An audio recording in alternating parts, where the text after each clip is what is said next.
Hey, Deanna. Hey, everybody. Hey, hey. So it's early here in San Diego. I know you're somewhere in the middle of the United States. It's sunny here already, like probably around 62, Don't, 63. don't even get me started. It's snowing outside. It's snowing. All right. Hey, I want to tell everybody, remember, tag us. Put it in the chart, the chat. What are the favorite things you've learned so far? And I'm going to let you know that I'm going to keep an eye on social media, and we're going to pick a few people who write up what inspired them most about today and send them a really awesome product. So, Ginger, I'm going to turn this over to you because what you're talking about today is near and dear to my heart. So take it over, my friend. All right. Hey, everyone. So today we're going to talk about the truth about diets and maintaining a healthy weight, but I want to really make sure I leave you with some value, some knowledge. The body can be seemingly complicated, but it's really not. You just need to make some connections. So that's what we're going to do here today. All right. The dangers of being overweight are showing up literally in every aspect of health and wellness. And this is even something from the CDC. Even they admit all causes of death can have a factor of being overweight or being obese. High blood pressure, cholesterol and different blood work numbers being off, type 2 diabetes, coronary heart disease, stroke, gallbladder disease. Yes, that's related to your weight, even osteoarthritis. So there's a lot of things that have an impact when you are carrying too much weight. Now, we also know that the past 2 years that has been talked about as it relates to the pandemic and what we've been going to. So if you're carrying a little extra weight, it can actually worsen the outcome. So we want to nip that in the bud, but probably the easiest way to do that, aside from willpower, which a lot of people struggle with when it comes to their food choices, is just understanding. And that's why I like to talk a little bit in more detail to make you understand how the body works. Adult obesity is increasing not only across the United States, as you can see here, but literally all across the world at unparalleled levels. And it's impacting every area of your health. Diets, as you probably have figured out by now, don't work. So we need to talk about the fact that just because you're thin doesn't mean you're healthy. And just because you're counting calories or eating a certain amount of calories doesn't necessarily make you healthy either, because it's the nutrient content in those calories.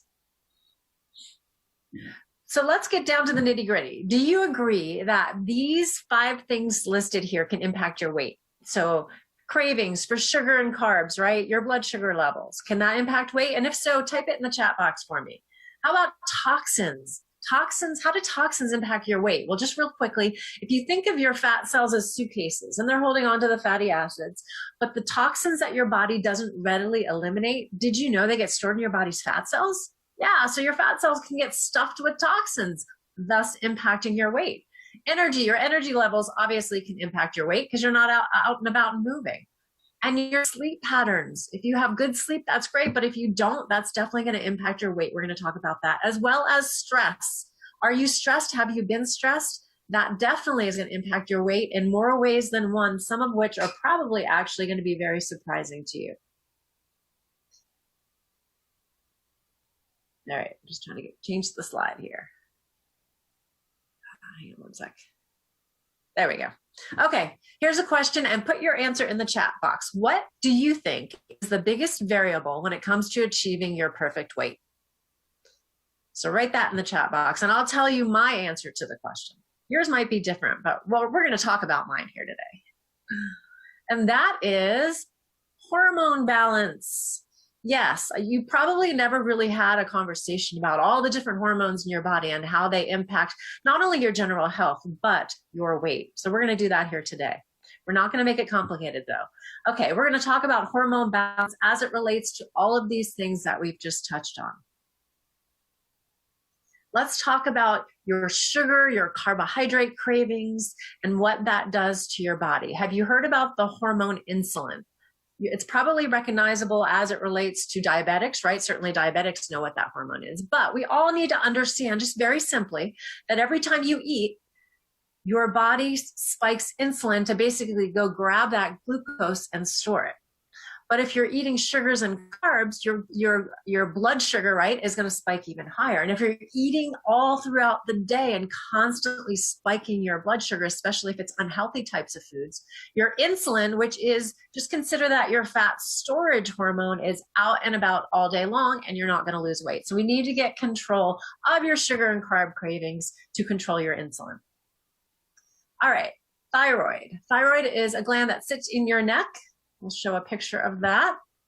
You can see the thyroid. And we're going to talk about thyroid imbalance because a lot of people are facing that challenge these days.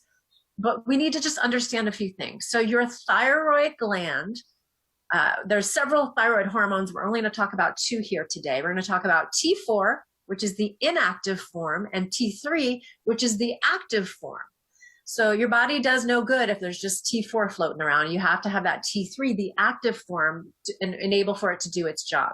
Now, did you know about 60% of the conversion of T4 to T3 actually occurs in the liver?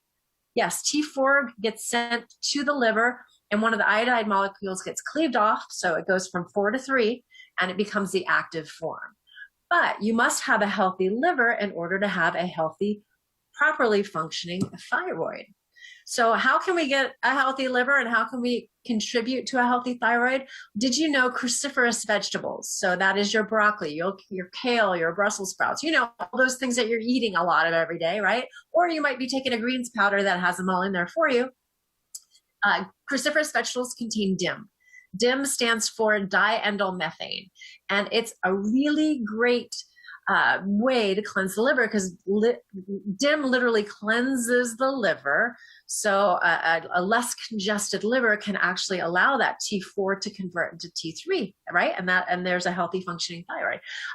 Cruciferous vegetables also do something else. This is kind of a big word, but we're going to break it down. They excrete exogenous estrogens. So excrete, we can probably figure that one out, right? It gets rid of. Exogenous just means from outside of the body. And these estrogens are these fake estrogens that are outside of the body that we're getting in the body because we're using toxic skincare, or we've got those plugins all over our house, or any number of other chemicals that we encounter have these fake estrogens, exogenous outside of the body estrogens that get in the body. So cruciferous vegetables are fantastic at helping the body excrete those or eliminate those, detox those from the body. Then we also, the cruciferous vegetables, obviously, because of their impact on the thyroid, support healthy hormone levels. Greens in general help support healthy blood sugar, which that has a positive effect on your insulin, as we just discussed. And guess what? Cruciferous vegetables are just darn nutritious. So we need them in our life. But that's how they impact the thyroid and insulin. All right, switching gears here, let's talk about low energy. If you don't have energy, then guess what? You're probably going to struggle with your weight because you're going to be pretty sedentary and laying around, right? How do you get your energy? And are you avoiding adrenal fatigue? And if you don't know that term, we're going to talk about that here in a second. But what are you doing for energy? Coffee, soda, those gas station energy drinks. Unfortunately, all of those are very acidic to a body that likes to be alkaline. They're loaded with synthetic stimulants and chemicals. We all know that. Many contain sugar, and that's going to spike your insulin that we talked about earlier. They use synthetic preservatives, all kinds of other garbage that you don't want to even know about half the time. And they can all, unfortunately, lead to adrenal burnout or adrenal fatigue. And we're going to break that down to discuss exactly what that is. In addition, a lot of these, especially energy drinks that people are consuming left and right from the gas station, the ones that we just talked about, are leading to a high increase in emergency room visits. So we don't want any of those types of things in our system when it comes to hormone balance. How much are we spending on those? $5 a day, $10 a day or more? Many people spend a lot more than that just to get through the day, right? Because they're so tired all the time. But that's not the healthy way to get your energy. So let's talk about the adrenal glands again so we understand what adrenal fatigue means. Breaking down the word adrenal, ad means on top, renal means kidney. So the adrenal glands sit on top of the kidney, and you have 2 kidneys and you have 2 adrenal glands in yellow right there that sit on top of the kidneys. Did you know, and this is, ladies, definitely listen up to this, but guys, you need to know this too. Did you know the adrenal glands are actually the backup glands to the ovaries? What do I mean by that? Well, when a woman hits menopause, basically their ovaries retire, right? Because they're not in childbearing years anymore and they don't need the ovaries. The same hormones that are produced by the ovaries are also produced by the adrenal glands, just at smaller levels. And so what happens is when you hit menopause and you go and your ovaries retire, your adrenal glands pick up the slack. But here's the problem. If you have abused your adrenal glands in your 20s, 30s, and 40s because of all the things that we just talked about, the sodas, the too many coffees, too many energy drinks, and lots of stress, and you have that adrenal fatigue or adrenal burnout, guess what's going to happen, ladies? Because you have that burnout and the adrenal glands aren't listening to produce those smaller amounts of hormones that the ovaries used to produce, you're going to end up with those menopausal signs and symptoms, the hot flashes and all the other things that go along with it. Things that, as we discussed before, the terminology, it's normal today, but it's completely unnatural. We're not supposed to experience those things because we're supposed to glide into menopause and the adrenal glands pick up the slack. So we need to make sure our adrenal glands are super healthy, whether you're a female or a male, so we don't end up with adrenal burnout, adrenal fatigue, and we're tired all the time. So what can we do? Stress, moodiness, and anxiety, that relates to hormone imbalance as well, because all of these can elevate. Have you heard of this hormone? Cortisol, your stress hormone. Again, we want to make this simple, but you still need to know the hormones a little bit to understand and put it all together. So when you've got depression, anxiety, stress, anything along those lines, you elevate your body's cortisol, your stress hormone, and you can't lose weight. Why can't you lose weight? A couple things. Number one, you can't sleep. So that relates to sleep, right? But number two, did you know, this is kind of a little known fact, I guess you could say, did you know insulin and cortisol kind of run together? So let me give you an example. So if you're stressed, your cortisol elevates. And I like to think of it as big sister, little sister. So cortisol is the big sister, insulin's the little sister. I know when I was young, my little sister used to follow me around and want to do everything that I used to do. I'm sure many of you have a sibling like that, or maybe you were that sibling. So when cortisol elevates, insulin actually elevates as well. Even if you're not like dumping down the sugar, right? Because they run together. So if we can get our sugar and carb cravings under control, which we mentioned earlier, and we can get our cortisol under control, both of those things are going to impact your insulin levels and bring them down. And as far as weight loss goes, that's going to help you have an easier weight loss. Does that make sense? All right. So we just talked about sleep and as it relates to cortisol, and those levels coming down, then you can go through those normal sleep cycles, and that's going to impact your weight as well because we're impacting that hormone. All right, so let's talk about some solutions to hormone balance. So when it comes to sugar and carb cravings, there are some incredible homeopathics and herbs out there that can help literally reset the brain, reset the taste buds, so you feel back in control of your sugar cravings, because sugar on the brain literally impacts the same area that cocaine does. So people feel like they're physiologically, and they literally are, addicted to that thing that they have to have all the time. So we want to nip that in the bud with our homeopathics and herbs that are known to do that. Also, another thing to help you is time frame eating, meaning eating during certain periods of time throughout the day instead of all throughout the day, right? So a lot of people call that intermittent fasting, right? There's a period when you're eating and a period when you're not. And when you are eating, certainly your insulin's gonna spike, but that's normal. But if you can get control of those time frames and have less spikes throughout the day of insulin, which remember is your fat storage hormone, then you'll start to see some results.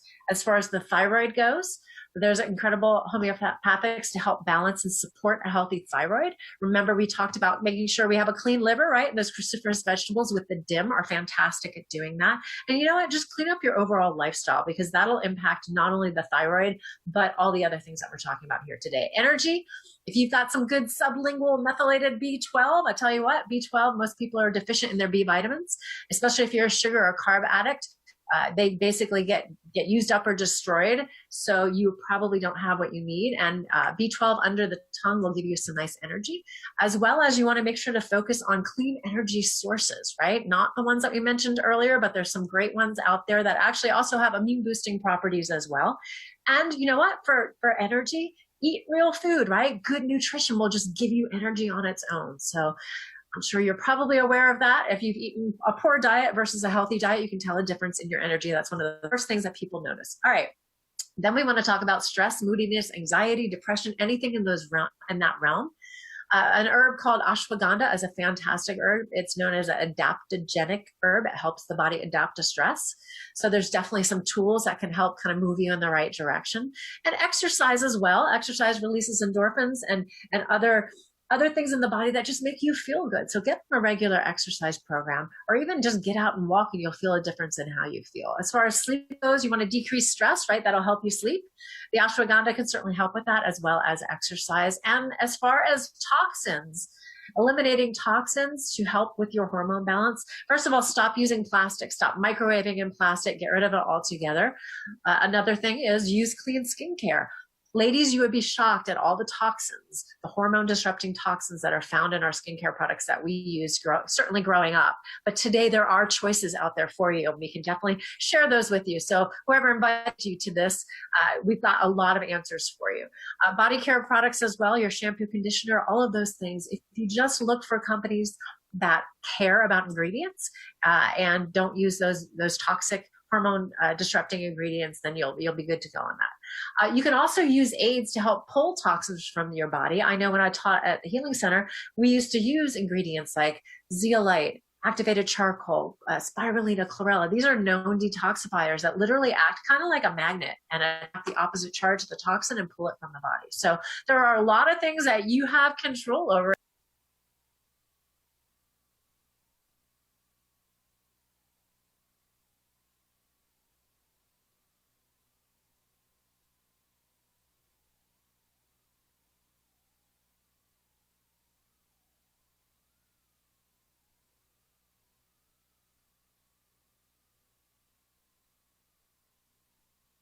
With just a little bit of knowledge and education, it will make sense. You'll want to do it and you'll start getting results. We'll balance all of these different hormones and get the results that you're looking for, so you don't have to go on a diet and you can actually do it yourself and feel like it's something you can do the rest of your life. Sorry, I lost connection here with my clicker. All right, so insulin, cortisol, and thyroid hormones affect estrogen, progesterone, testosterone, and even growth hormone. It's like a big spider web. They are all connected. So if we can start to understand, start to get control of some of these, you will be shocked. And we have many instances out there of all the other positive things that you weren't even expecting that come along with your weight loss. So Deanna, I hope I gave them some good knowledge, and I'm going to throw it back to you. Yeah, you gave tons.